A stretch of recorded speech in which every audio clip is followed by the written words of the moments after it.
Bonjour à tous, bonjour à toutes. Alors, c'est bien connu, hein, vous allez me dire, quand on regarde un livre de médecine, quand on le compulse, quand on écoute des vidéos médicales ou psychologiques sur Internet, on a tendance, logiquement, à se trouver toutes les maladies. Alors, je vais m'expliquer. Ce matin, je suis tombé sur un témoignage d'une jeune femme, Aspi, donc, qui nous décrit ses troubles dans différentes vidéos, ce qu'elle a ressenti tout au long de sa vie. Elle a été diagnostiquée à l'âge de 27 ans, donc assez tardivement, et ce qu'elle décrit correspond non pas exactement à ce que j'ai moi-même vécu, mais à des choses qui renvoient à des difficultés que j'ai rencontrées moi aussi. Donc je me suis dit, je dois être comme ça, je dois être un peu autiste. Quoique ça, je me suis toujours plus ou moins douté de la chose.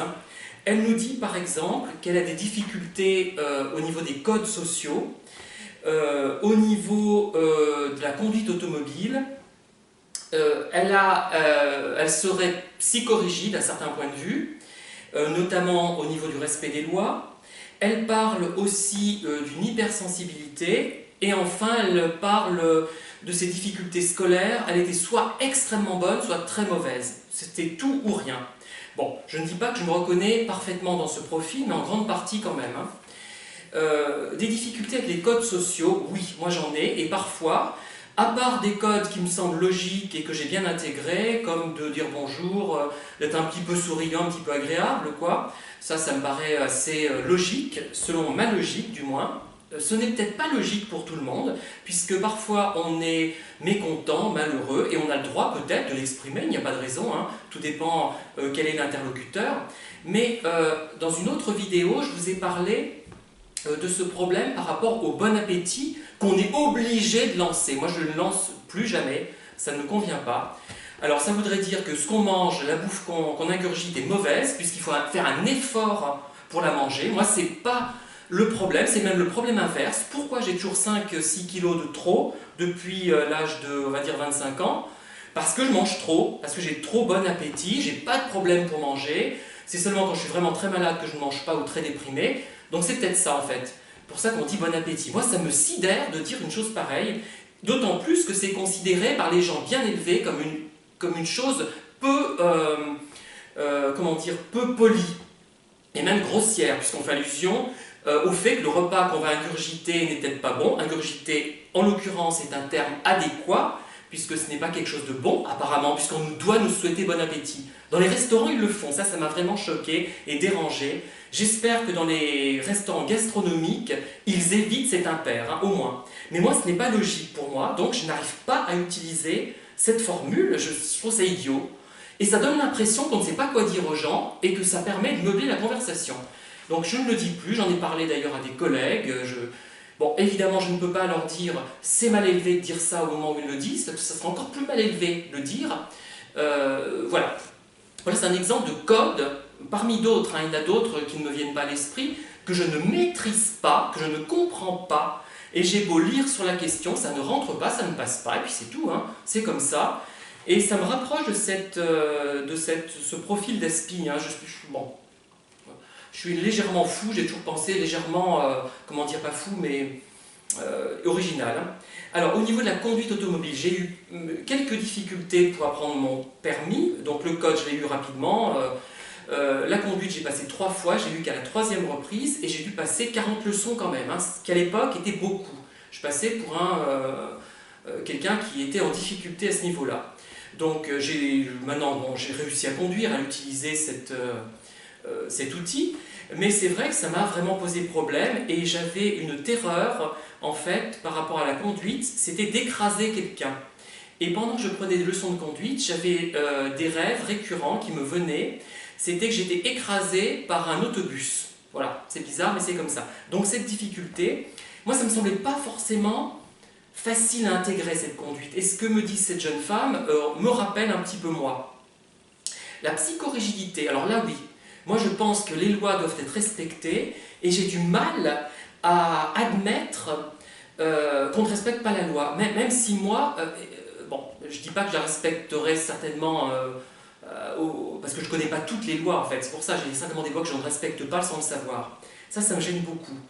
Et j'ai un côté psychorigide à ce niveau-là. La loi, pour moi, c'est une garantie, ça garantit la sauvegarde des gens qui sont faibles, en difficulté, donc c'est important de la respecter à ce niveau-là, surtout. Quand du moins la loi va dans le sens des plus défavorisés, ne met pas en danger les plus défavorisés. Elle parle aussi du fait de croire tout ce qu'on lui dit. Moi aussi, on me disait quelque chose, je prenais pour argent comptant, maintenant un peu moins. D'ailleurs, dans son discours, ce qui est intéressant, c'est qu'elle montre une évolution par rapport à ce qu'elle était quand elle était plus jeune. Donc ça évolue, ce n'est pas quelque chose de figé comme les pervers narcissiques qui, eux, ne peuvent pas évoluer. Et je reviendrai sur la question des pervers narcissiques à la fin de la vidéo, vous allez comprendre pourquoi. Alors, par rapport à la scolarité, j'avais tendance aussi à être soit très bon, soit très mauvais. Et c'est ce qu'elle a ressenti, éprouvé, expérimenté au cours de sa scolarité. Mais moi aussi, plus ou moins, je dois dire. Voilà, donc on ouvre un livre de médecine, on se trouve toutes les maladies, et c'est ce que j'ai fait. Mais je me doutais depuis longtemps que j'avais un problème à ce niveau-là, mais que j'étais légèrement, fou, entre guillemets, et anormal, entre guillemets. Mais comme elle le souligne, d'ailleurs, cette jeune femme, on ne peut pas reprocher à un aspi son manque de normalité, puisque finalement, c'est comme si on demandait à un chat d'être un chien. Et je pense que, d'ailleurs, en l'écoutant, moi j'ai l'impression que, tant pis si ça paraît prétentieux, que ces gens qui réagissent comme ça réfléchissent un petit peu et sont peut-être un peu moins bêtes que les autres. Moi, ça donne cette impression quand même. C'est peut-être des gens qui se posent des questions et on les traite d'autistes. Après, c'est pas mal ça, je trouve. Mais il y a tout un tas de codes, moi, que je trouve insupportables. Mais ils ne me viennent pas à l'esprit, mais je vous en reparlerai, parce qu'ils ne sont pas logiques, parce qu'ils ne correspondent à rien. Récemment, c'est en train de changer. À un homme, il faut lui faire une poignée de main, à une femme, une bise. Même si on ne la connaît pas, même si on ne la reverra jamais. Même si on ne la reverra jamais. Maintenant, c'est toléré de faire de la bise à tout le monde. D'ailleurs, c'est plus hygiénique, comme ça a été démontré. Mais moi, je trouve ça d'une ineptie. Ça devrait être le lien qu'on a avec la personne qui détermine la nature du salut, finalement. Eh bien non, dans beaucoup de cas, c'est artificiel. Moi, ça ne pénètre pas dans mon petit cerveau, ça ne rentre pas. Je suis désolé, je ne peux pas. Voilà. Et donc, serrer toutes ces mains, maintenant je prends un désinfectant, vous voyez, je me badigeonne les mains. Dès que j'ai serré une poignée de main, c'est surtout si je vais manger peu de temps après. Ou on m'aura souhaité bon appétit. Comme si je manquais d'appétit, retomber sur terre, moi je mange trop, c'est un plaisir pour moi de manger, je ne suis pas, d'anorexie mentale, pas du tout. C'est même, bref, c'est pas la peine de me forcer, me dire, ça va être pénible, tu vas souffrir, tu vas manger, tu vas souffrir, donc tu vas mal digérer. Je digère très bien depuis que je prends des flocons d'avoine. Très bon transit intestinal, je vous les suggère d'ailleurs, c'est très bon pour le cholestérol d'ailleurs, contre. Bon, voilà. Et j'en viens au sujet qui nous préoccupe. Même si on n'est pas aspi, il y a des gens qui correspondent peu ou prou à ce profil, et c'est à peu près mon cas. Bon, je ne sais pas ce que je suis, j'ai même pas envie de me mettre dans une case finalement, ça ne sert à rien. Voilà. Et j'ai remarqué une chose, c'est que les pervers narcissiques, les manipulateurs, les vides intérieurs, quel que soit le nom qu'on leur donne, n'ont pas non plus intégrer des codes. Ils ne comprennent pas certaines choses, ce qui fait que lorsqu'ils expriment une chose qu'ils ont simplement calquée, comme les aspis d'ailleurs, qui souffrent énormément d'être obligés de calquer toute leur vie des choses qu'ils n'ont pas réussi à intégrer, ça les fatigue énormément. Ils s'efforcent de ne pas être eux-mêmes finalement, de ne pas être naturels, de ne pas être intelligents, de ne pas être logiques, parce que c'est la logique quand même tout ça, moi je crois. On parle d'aspi, mais c'est plutôt des gens qui ont plus de logique que les autres, je pense. Eh bien, ça crée une fatigue et ça donne l'impression que on n'est pas convaincant quand on s'exprime. Si moi je souhaite bon appétit à quelqu'un, je ne vais pas être convaincant, je vais le dire sur un ton bizarre, ça va faire éclater de rire tout le monde. Le côté clownesque, ça m'amuse un moment, mais bon, voilà. Et regardez nos chers pervers, mon avant-dernier, celui dont je vous ai abondamment parlé, quand il fait un compliment à quelqu'un, c'est exagéré. Tu es la mère de cet organisme. C'est qu'il n'a pas compris comment on faisait un compliment. Il n'a pas intégré cette notion.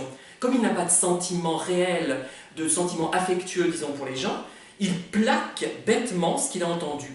Et ça le rapproche des gens qui sont comme moi ou comme les aspis, moi je ne sais pas comment me qualifier, hein, et qui n'ont pas intégré certaines choses. Donc du fait, quand ils expriment une idée banale pour d'autres, qui n'ont pas comprise et pas intégrée, ils paraissent bizarres. On dit, mais il le dit bizarrement cette chose-là, son bon appétit il est bizarre, quoi. On a l'impression qu'il veut nous faire ingurgiter des champignons vénéneux. Voilà, il y a un problème comme ça qui rapproche terriblement les aspis, ou les gens un peu bizarres comme moi, et les pervers. Il y a quelque chose en commun qui fait que, moi je me suis posé la question, est-ce que ce pervers-là, ce n'est pas un aspi finalement? Bon, je me rends compte que non. Il y a eu des critères qui ont été décrits d'ailleurs dans cette vidéo de cette jeune femme-là, qui me montrent que probablement non.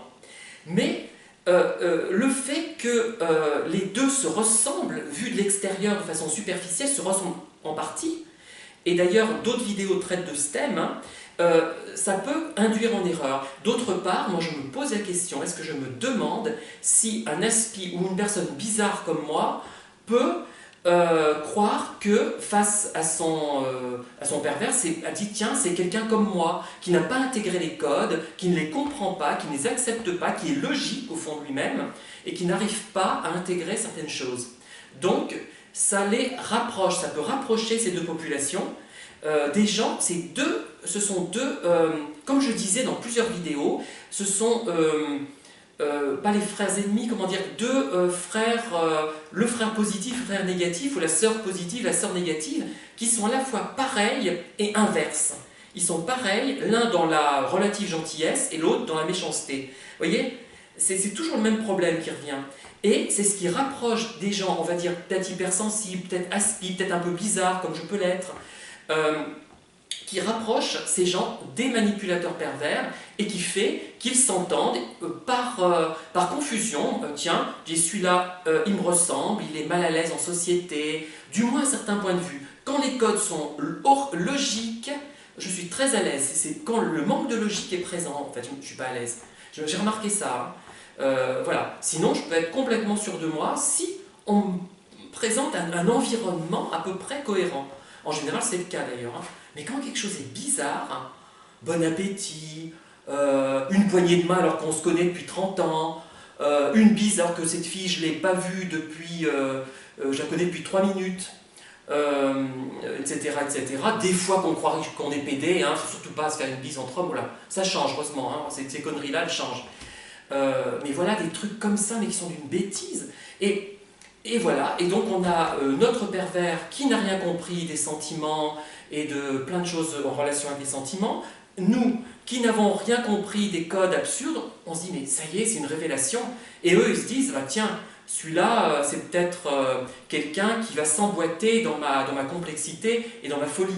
Voilà, donc je pense que vous avez compris l'idée, je l'ai déjà développée à maintes reprises, mais je reviens là-dessus parce qu'il y a vraiment cette similarité finalement apparente, plutôt de mécanismes, ce sont deux types de personnes, le pervers et la personne bizarre, entre guillemets, qui vont, ou hypersensible, ou aspi, ou tout ce qu'on veut, comment on peut l'appeler, je ne sais pas.